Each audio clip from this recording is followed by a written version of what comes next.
listening through thin walls and being upset about what they hear and retaliating against me, which has happened several times because this is a completely gay building, which is true. And I'm like one of the only single black men in What do you here. think it's a gay building? I mean, wanna make sure I'm most understanding. of my tenants, the tenants that live here, live with women. They're gay men who live with women across the whole east side. They're Well, you said, roommates. like, how do you? I wouldn't. I know that right? because there's a fire outside and everybody's standing outside, and none of these men with these women are their husbands at all. They're definitely roommates. So I'm in these apartments that are all full of gay men who live with women. Okay, these are facts. Like Will and Grace, the TV show. You know what I'm talking about? I absolutely know. Okay, so that's what I'm talking about. I'm dealing with Will and Grace apartments here. So those people don't want strong black men around because we're intimidating, I guess, per se, to them, in my opinion, about being unapologetically black and not wanting men to have sex with me and jump out with their penis out 4 times on me in shelters and wrap their arms around my waist and be sexually inappropriate and not have any resources to stop that. So I speak on that, I lament about it in my house. And if my neighbors are gay, they're gonna have an attitude. Like the ones I can show you talking about calling the cops on me outside more than once since I've been here. So no offense to anyone from the community because I voted for gay rights, one, but I didn't vote to have men try and fuck me. So that's why I speak on that in my house and they don't like that. So I'm getting some blowback from that, from men. If I hear you right. Are that's you a gay, sexual sir? assault thing. Do you mind if I ask you that? Are you part of the community? I don't mind you asking me that, but I'm not gonna answer. Okay, then go ahead then. That sounds like a sexual assault thing more than like. There was gay one. rights, There was that- one. There was this Somebody's- inappropriate touching at my job, and I'm trying to find an attorney to get I'm these really sorry people. that happened to you. But no one's gonna help me though. Yeah. No one's gonna help me though, sir. Is what I'm saying, And Mr. I Baker. appreciate this conversation because I want to understand like your experiences that sort No of one- formed this situation here, so it's helping me out a little bit. A man came to my house Pride Weekend 2016, followed me home from the bus, and appeared at my door with his booty out and a hoodie pulled down tight over his face. That for starters.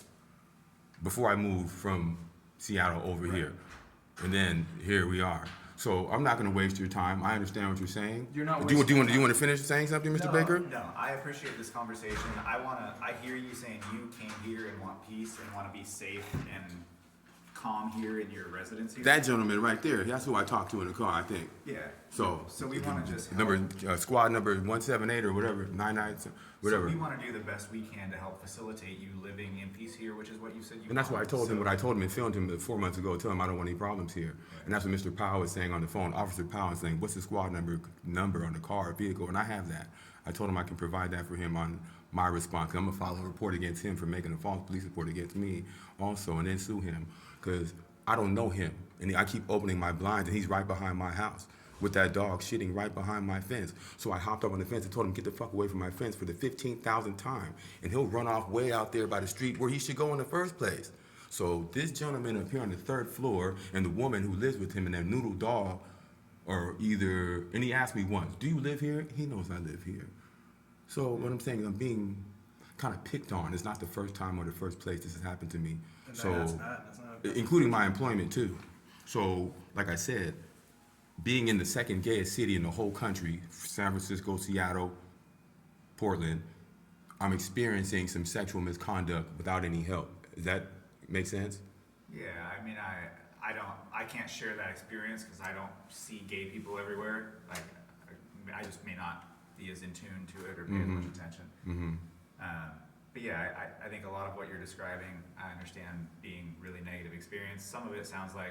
Have you woke up with a man laying down next to you in a fetal position? But some of it, like the dog stuff, like that happens in every apartment community in Well, Kirkland. We deal with she it there, sent me so- a letter because I'm an alcoholic, right? And I quit drinking May 5th, 2012. Right. So coming up, it'll be 12 years, right? And I don't smoke cigarettes or vape, and everyone in here is vaping and smoking in their apartment. And that's really where it started from. 'Cause I don't want to deal with that. And I came in here laying on the ground, and I had no furniture in here. So I'm, and they're doing it on purpose, mind you, right? So I was told not to smoke weed in here and go 25 feet from the building, and I did that. And no one else does that at all, ever. Yeah, so you're following the rules, but you don't think anybody No, else I know is. they're not. Yeah. So that's unfair treatment. So I was told to read the lease and the addenda again, and I did.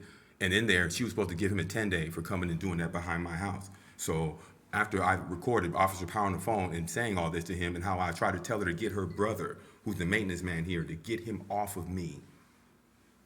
I had to make threats downtown to the Thrive Properties and tell them to get this maintenance man off of me. He's been removed now. They got a new maintenance man now, but that's her brother, and he lives here too. I didn't want that either. See, I came here in an emergency, just trying to get an apartment and not be homeless again. Yeah. I didn't want anything to do with anybody in here at all. But this maintenance man, brother of hers, lives here too. I can't find a place where there's not a live-in maintenance man. And I've had 7 gay managers in a row. 6. This is number 6. So that's uncanny for me. I want to eat my dinner. Is there anything else you want to talk to me about? No, one last thing is just, like we talked about earlier, we're trying to help everybody here, especially you, if you're experiencing these things, just. I got we're trying to paperwork help and all- videos. That's good, but we're trying to keep all the problems separate, everybody to their own selves. Yeah. So like when you were peeking out and filming. I could do that because I live here, right? But do you understand how it's making people uncomfortable? But is that valid if they're violating the law and harassing me? That's our problem to deal with. And Is it when you're not here? Here's what I would say. You are within public areas. You are well within your rights to video people who have no expectation of privacy. No issue with that.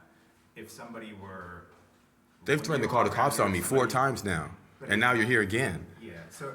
but Who if called you somebody- this time? If somebody were videoing you, it might make you uncomfortable and frustrated. That's not your problem. Who Like, other called people's you guys problems. to my home this time? It was an anonymous caller, and we're not going to disclose. Okay.